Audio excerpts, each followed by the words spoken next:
अस्सलाम वालेकुम dear viewers, असां चैनल ते खुश आमदीद। अॼु जी हिन वीडियो में असां तव्हांखे AI जे हिकु अहिड़े टूल जे बारे में ॿुधाईंदासीं जंहिं दुनिया में तमामु घणी चेंजिंग्स आणे छॾी आहे। तव्हां इन टूल खे यूज़ करे डिफरेंट फील्ड्स में कमु करे सघो था। कंटेंट राइटिंग आहे, तव्हां कोडिंग आहे, अलाए केतिरा डिफरेंट कम तव्हां इन चैट जीपीटी जे ज़रिए तव्हां करे सघो था ऐं तव्हां ऑनलाइन कमाए सघो था इन चैट जीपीटी जे थ्रू। इन चैट जीपीटी खे यूज़ करण सां ही ओपन AI आर्टिफिशियल इंटेलिजेंस जो हिकिड़ो टूल आहे। इन यूज़ करण सां तव्हांजा जेके कलाकनि जा कम हुया उहे सेकेंड्स में थींदा। सिर्फ़ु तव्हां हिकिड़ो बटन दॿाईंदव, तव्हांखे पूरी जी पूरी स्क्रिप्ट मिली वेंदी। तव्हांखे जेको कमु करिणो आहे, तव्हांखे को लेटर लिखिणो आहे, तव्हांखे का एप्लीकेशन लिखणी आहे, अगरि तव्हां इंफॉर्मेशन टेक्नोलॉजी फील्ड सां रिलेटेड आहियो, तव्हांखे को कोडिंग खपे, तव्हां जस्ट इन खे इंस्ट्रक्शन्स ॾींदा त ही तव्हांखे उहो कमु करे ॾींदो। ईअं जीअं तव्हां कंहिं माण्हू सां ॻाल्हाईंदा आहियो, ही तव्हांखे ईअं जवाबु ॾींदो ऐं ईअं तव्हांजा मसइला हल कंदो। जीअं तव्हां पंहिंजा पैसा ॾेई को कमु कराईंदा आहियो, तव्हां इन जे ज़रिए अर्न करे सघो था काफ़ी वधीक। इन चैट जीपीटी जे बारे में प्रैक्टिकल करे ॾिसूं था त चैट जीपीटी केतिरी ज़बरदस्त शइ आहे। हाणे हिनखे यूज़ करण जे लाइ तव्हां सभिनी खां पहिरियां गूगल ते ईंदा ऐं हिते सर्च कंदा चैट जीपीटी। जीअं तव्हां चैट जीपीटी सर्च कंदा त तव्हां वटि फर्स्ट जेको अचे थो chat GPT optimizing language models for dialogue, इते क्लिक कंदा। जीअं तव्हां क्लिक कंदा तव्हां ओपन AI आर्टिफिशियल इंटेलिजेंस जी वेबसाइट ते अची वेंदा ऐं उते ही चैट जीपीटी जे बारे में थोरी इंफॉर्मेशन आहे, इंट्रोडक्शन आहे त चैट जीपीटी आहे छा, जेको मां तव्हांखे ॿुधायो। ऐं उन खां पोइ ही ट्राई चैट जीपीटी तव्हां हिते क्लिक कंदा।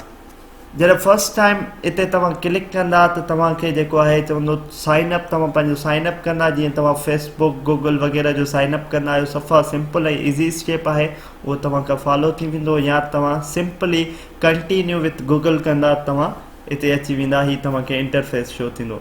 हाणे ही चैट जीपीटी जो इंटरफेस आहे। हिते ही जेको बार मिलियल आहे, खानो मिलियल, हिते असां हिनखे जेको बि लिखंदासीं। अगरि तव्हां कंप्यूटर साइंस जी फील्ड सां आहियो ऐं तव्हांखे केॾो बि वॾो कोड लिखिणो आहे, तव्हां जस्ट इन खे लिखंदव। जीअं फस्ट ईयर जा स्टूडेंट्स हूंदा आहिनि, उन्हनि खे डिफरेंट असाइनमेंट्स मिलंदियूं आहिनि गेम जे बारे में, त हीअ फलाणी गेम ठाहे अचो, कैलकुलेटर ठाहे अचो। त असां जस्ट हिते एग्ज़ाम्पल था ॾिसूं हाणे कैलकुलेटर कोड जो, त असां हिनखे चऊं था कि कैलकुलेटर जो कोड जनरेट करे ॾिए। जेको अगरि को नओं स्टूडेंट आहे त उनखे कलाक खां बि वधीक लॻी वेंदो त हू उन कोड खे जनरेट करे या कोड खे राइट करे। हाणे असां लिखियोसीं कैलकुलेटर कोड। हाणे हिते असां क्लिक कंदासीं। ही ॾिसो विदिन सेकेंड्स कीअं ही ॾेखारे थो त here is an example of basic calculator program in Python. Python हिकिड़ी लैंग्वेज आहे जेके कंप्यूटर सां रिलेटेड आहिनि, फील्ड सां रिलेटेड, उहे जेको आहे सम्झी सघनि था। ही हिकिड़ी मॉडर्न लैंग्वेज आहे ऐं उन में ही जेको आहे कैलकुलेटर जो कोड जनरेट करे थो ऐं विदिन सेकेंड्स। ऐं जेके जर्नल लाइफ में जेके बि जर्नल स्टूडेंट्स आहिनि, उहे पंहिंजी उन्हनि जी का बि असाइनमेंट्स आहे, तव्हां जेको आहे इन खे लिखी सघो था। इन जे थ्रू तव्हां कंटेंट राइटिंग ऑनलाइन तव्हां अर्न करे सघो था, कंटेंट राइटिंग करे। ऐं ॿियो बि ईअं। हाणे हिते असां नेक्स्ट ॾिसूं था, फॉर एग्ज़ाम्पल के स्टूडेंट खे एसे खपे। हाणे असां लिखूं था राइट एसे ऑन कायदे आज़म।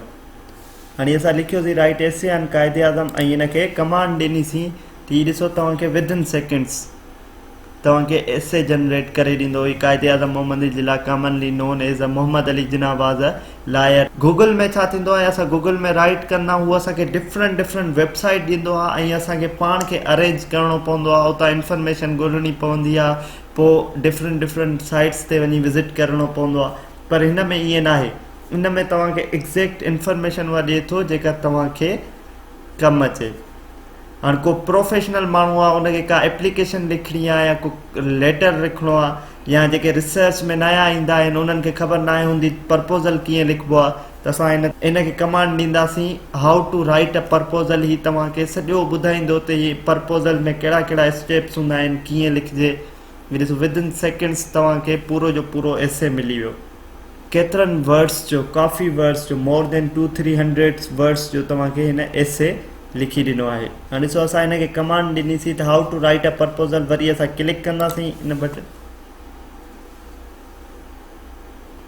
हीअ ॾिसो पहिरियां ॿुधाए थो त writing a proposal can be complex task, but it can be broken down into several key components.